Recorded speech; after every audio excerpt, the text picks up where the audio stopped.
ಸೋಲೊಪ್ಪಿಕೊಳ್ಳದಿದ್ದರೆ Iran ಮೇಲೆ ಮತ್ತಷ್ಟು ರಣಭೀಕರ ದಾಳಿ ತೋರಿಸ್ತೀವಿ ಅಂತ ಟ್ರಂಪ್ ಹೇಳ್ತಿದ್ದಾರೆ.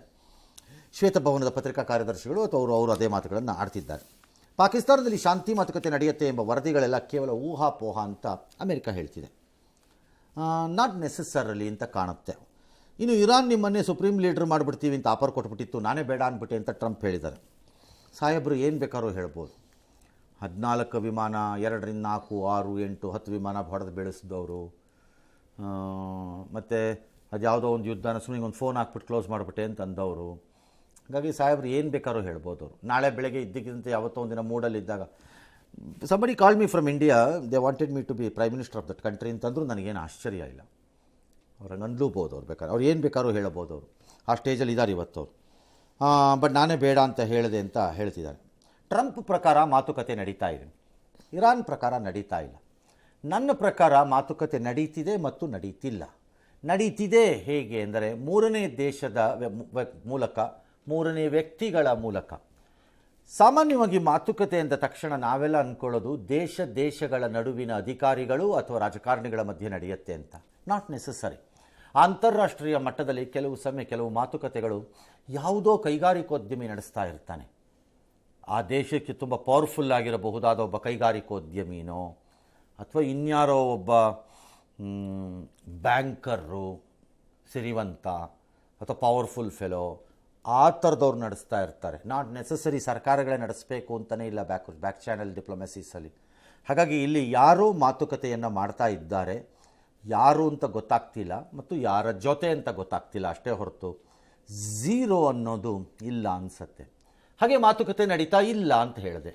ಹೇಗೆ ಅಂದರೆ ಇರಾನ್ ಮತ್ತು ಅಮೆರಿಕ ಬಹಿರಂಗವಾಗಿ ಎಲ್ಲರಿಗೂ ಕಾಣಿಸುವ ರೀತಿ, ಹೊರಗಡೆ ಕಾಣಿಸುವ ರೀತಿ ಮಾತುಕತೆಯನ್ನು ನಡೆಸ್ತಾ ಇಲ್ಲ. ಹಾಗಾಗಿ ಮಾತುಕತೆ ಇಲ್ಲ ಅಂತ ಅನ್ಕೋಬೋದು. ಇನ್ನು ಅಮೆರಿಕ ಹೇಳುತ್ತೆ ಭಿಕ್ಷೆ ಬೇಡ್ತಿದ್ದಾರೆ, ನಮ್ಮ ಜೊತೆ ಒಪ್ಪಂದ ಮಾಡ್ಕೊಂಬಿಡಿ ಅಂತ ಕೇಳ್ಕೊತಾ ಇದ್ದಾರೆ ಅಂತ ಹೇಳಿದ್ರೆ, ಇರಾನ್ ಹೇಳ್ತಿದೆ ನಾವೆಲ್ಲ ಭಿಕ್ಷೆ ಬೇಡ್ತಿರೋದು, ಅವರೇ ಭಿಕ್ಷೆ ಬೇಡ್ತಿದ್ದಾರೆ ಅಂತ. Is are all positions of countries ಈ ಥರದ ಟಾಕ್ಸ್ ನಡೆಯೋವಾಗ. ಆಮೇಲೆ ಅಲ್ಟಿಮೇಟ್ಲಿ ಟಳಕ್ ಅಂತ ಒಂದಿನ ಇದ್ದಕ್ಕಿದ್ದಂತೆ ಒಂದು ಸರಿ ಬಂದುಬಿಡುತ್ತೆ. ಯಾಕಂದರೆ ಕೆಲವು ಮಾತುಕತೆಗಳನ್ನು ಗೌಪ್ಯವಾಗಿಯೂ ಅತ್ಯಂತ ಎಚ್ಚರಿಕೆ ಮತ್ತು ಜವಾಬ್ದಾರಿಯಿಂದನೂ ಮಾಡಬೇಕಾಗಿ ಬರುತ್ತೆ. ಹಾಗೆ ನಡೀತಿರಬಹುದು ಇದು ಅಂತ ಕಾಣುತ್ತೆ. ಇಸ್ರೇಲ್ ಮಾತ್ರ ಶನಿವಾರದ ಹೊತ್ತಿಗೆ ಕದನ ವಿರಾಮ ಬಂದುಬಿಡಬಹುದೇನೋ ಅಂತ ಅಲ್ಲಿಯ ಮಾಧ್ಯಮಗಳು ಹೇಳ್ತಾ ಇವೆ. ಇಸ್ರೇಲ್ಗೆ ಈ ಕದನ ವಿರಾಮ ಬರಬೇಕು ಅನ್ನೋ ಆಸೆ ಇಲ್ಲ. ಇಸ್ರೇಲ್ ಪ್ರಕಾರ ಇರಾನ್ ಇನ್ನೂ ನಾಶ ಆಗಬೇಕು. ಗಲ್ಫ್ ರಾಜ್ಯಗಳಿಗೂ ಕೂಡ, ದೇಶಗಳಿಗೂ ಕೂಡ ಅದೇ ಬೇಕಾಗಿದೆ. ಗಲ್ಫ್ ದೇಶಗಳಿಗೆ ಇರಾನ್ನ ಎಲ್ಲ ಮಿಲಿಟರಿ ಶಕ್ತಿ ಕ್ಷೀಣಿಸ್ಬಿಡಬೇಕು.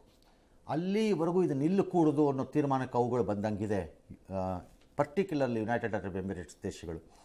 ಹಾಗಾಗಿ ಅವರು ಇವಾಗ ಯುದ್ಧವನ್ನು ಸೇರಬಹುದೇನೋ ಅಂತ ಕಾಣಿಸ್ತಾ ಇದೆ, ಇನ್ಕ್ಲೂಡಿಂಗ್ ಸೌದಿ ಅರೇಬಿಯಾ. ಹಾಗಾಗಿ ವಿ ಡೋಂಟ್ ನೋ ಎಕ್ಸಾಕ್ಟ್ಲಿ ಯಾವ ಹಂತದಲ್ಲಿ ಯಾವ ರೀತಿ ಯುದ್ಧ ತನ್ನ ಚಿತ್ರವನ್ನು ಬದಲಿಸ್ಕೊಳ್ಳುತ್ತೆ ಅನ್ನೋದು ವಿ ಹ್ಯಾವ್ ನೋ ಐಡಿಯಾ. ಪಾಕ್ನ ರಕ್ಷಣಾ ಮಂತ್ರಿ ಆಸಿಫ್ ಖವಾಜಾ ಅಲಿ ಅವರು ಮಾತ್ರ ಅಯ್ಯೋ ಈ ಅಮೆರಿಕ ಮತ್ತು ಇಸ್ರೇಲು ಹಾರ್ಮುಜ್ ಜಲಸಂಧಿ ಓಪನ್ ಇರೋದಿದೆ, ಅದನ್ನು ಓಪನ್ ಮಾಡೋಕ್ಕೆ ಓಡಾಡ್ತಿದ್ದಾರೆ ಇವರು ಅಂತ ಜೋಕ್ ಮಾಡ್ದಂಗಿದೆ. This man has a habit of making jokes. Basically ಪಾಪರ್ ಮತ್ತು ಜೋಕರ್ಗಳ ದೇಶದಲ್ಲಿ ಒಬ್ಬ ಎಕ್ಸ್ಟ್ರಾರ್ಡಿನರಿ ಜೋಕರ್ ಇವನು ಅಂತ ನಾವು ಅನ್ಕೋಬೋದು. ಈಗ ಬರುತ್ತಿರುವ ವರದಿಗಳ ಪ್ರಕಾರದಲ್ಲಿ ಇರಾನ್ ಕೂಡ ಹೇಳ್ತಾ ಇದೆ ಡಿಪ್ಲೊಮೆಸಿ ಅಂದರೆ ರಾಜತಾಂತ್ರಿಕ ಮಾತುಕತೆಯ ಮಾರ್ಗಗಳೆಲ್ಲ ಬಂದಾಗ್ಬಿಟ್ಟಿವೆ, ನಾವು ಹೇಳಿಲ್ಲ, ನಾವು ಮಾತಾಡ್ತಿಲ್ಲ ಅಂತ ಹೇಳಿದ್ದೀವಿ ಅಂತ ಹೇಳಿದ್ದಾರೆ. ಸೊ ನನ್ನ ಲೆಕ್ಕಾಚಾರದಲ್ಲಿ ನಡೀತಾ ಇದೆ ಎಲ್ಲೋ ಒಂದು ಕಡೆ ಬ್ಯಾಕ್ ರೂಮಲ್ಲಿ. ಅಮೆರಿಕ ಇದೆಲ್ಲ ವಿಫಲವಾದರೆ ಬ್ಯಾಕಪ್ ಇರಲಿ ಅಂತ ತನ್ನ ಸೈನಿಕರನ್ನು ಇರಾನ್ ಒಳಕ್ಕೆ ನುಗ್ಗಿಸೋದಕ್ಕೆ ತಯಾರಿಯನ್ನು ಮಾಡ್ಕೋತಾ ಇದೆ ಸಮುದ್ರದ ಮೂಲಕ ಅಂತ ಕಾಣಿಸ್ತಾ ಇದೆ. ಪರ್ಟಿಕ್ಯುಲರ್ಲಿ ಕಾರ್ಗ್ ಐಲ್ಯಾಂಡನ್ನು ವಶಪಡಿಸ್ಕೊಂಡ್ರೆ ಏನಾದೀತು ಅನ್ನೋದು ಅಮೆರಿಕದ ಯುದ್ಧ ತಂತ್ರದ ಭಾಗವಾಗಿದ್ದಂಗಿದೆ. ಅದಕ್ಕೆ ಬೇಕಾದ ತಯಾರಿಯನ್ನು ಅಮೆರಿಕ ಮಾಡ್ತಾ ಇದೆ. ಮೇಲ್ನೋಟಕ್ಕೆ ಕಾಣಿಸ್ತಿದೆ ಎಲ್ಲವೇ ಯುದ್ಧ ತಯಾರಿ. ಕಾರ್ಗ್ ಐಲ್ಯಾಂಡ್ ಒಂದು ವೇಳೆ ಅಮೆರಿಕದ ವಶವಾದರೆ, ಇರಾನ್ ಅದರ ಮೇಲಿನ ಹಿಡಿತವನ್ನು ಕಳ್ಕೊಂಡ್ರೆ ಇರಾನ್ನ ಪರಿಸ್ಥಿತಿ ಬಹಳ ಭೀಕರವಾಗಬಹುದು. 90% ಕಾರ್ಗ್ ಐಲ್ಯಾಂಡ್ ಅಂದರೆ ಅದೇನು ಭಾಳ ದೊಡ್ಡದಾದಂತಹ ದೇಶ ಅಂತೇನಲ್ಲ, ಅದೊಂದು ಪುಟಾಣಿ ಐಲ್ಯಾಂಡ್. ಅದು ನನ್ನ ನೆನಪು ಅಥವಾ ಓದಿದ ಸರಿ ಇದ್ದರೆ ಒಂದು 6-7 ಕಿಲೋಮೀಟ್ರೋ 7.5 ಕಿಲೋಮೀಟ್ರೋ ಉದ್ದ ಇರ್ಬೋದು ಅಷ್ಟೇ ಅದು. ಅದರಲ್ಲಿ ಇವ್ರದ್ದು 90% ಇರಾನ್ನ ಆಯಿಲ್ ವ್ಯಾಪಾರ ಏನಿದೆ ಅಂದರೆ ತೈಲ ಉತ್ಪನ್ನಗಳ ವ್ಯವಹಾರ ಏನಿದೆ ಅದು ನಡೆಯೋದು ಅಲ್ಲಿಂದ ನಡೆಯುತ್ತೆ ಅವ್ರದ್ದು. ಹಾಗಾಗಿ ಅವರು ಅದನ್ನು ಕಳ್ಕೊಂಡ್ರೆ they will be into deep trouble, ಭಾಳ ಕಷ್ಟಕ್ಕೆ ಬಂದುಬಿಡ್ತಾರೆ. ಬಟ್ ಕಷ್ಟಕ್ಕೆ ಬಂದ ಮೇಲೆ ಹುಚ್ಚರಂತೆ ಅವರು ಇನ್ನೇನೇನೇನೋ ಮಾಡೋಕ್ಕೆ ಪ್ರಾರಂಭ ಮಾಡಿದ್ರೆ ಆಗ ಗೊತ್ತಿಲ್ಲ ಏನಾಗತ್ತೆ ಅಂತ. ಪರ್ಟಿಕ್ಯುಲರ್ಲಿ ಮೈನ್ ಮಾಡಿದ್ದಾರೆ, ಆ ಸಮುದ್ರ ಭಾಗವನ್ನೆಲ್ಲ ಹಾರ್ಮೋಸ್ ಅಂತಿದ್ದಾರೆ. That can be removed, it will take some time. But minesweepers ಶಿಪ್ಸೇ ಇವೆ. ಹಾಗಾಗಿ minesweeping ships will activate and they can get them removed. ಅದನ್ನು ತೆಗಿಯೋಕ್ಕಾಗದೇ ಇಲ್ಲ ಅಂತ ಏನಿಲ್ಲ, but it will take time ಅಷ್ಟೇ. ನೋಡೋಣ, ಬೂಟ್ಸ್ ಆನ್ ದಿ ಗ್ರೌಂಡ್ ಅಮೆರಿಕದ ಸೈನಿಕರು ಇರಾನ್ ಪ್ರವೇಶ ಮಾಡ್ತಾರಾ ಇಲ್ವಾ ಅನ್ನೋದನ್ನ ನೋಡೋಣ.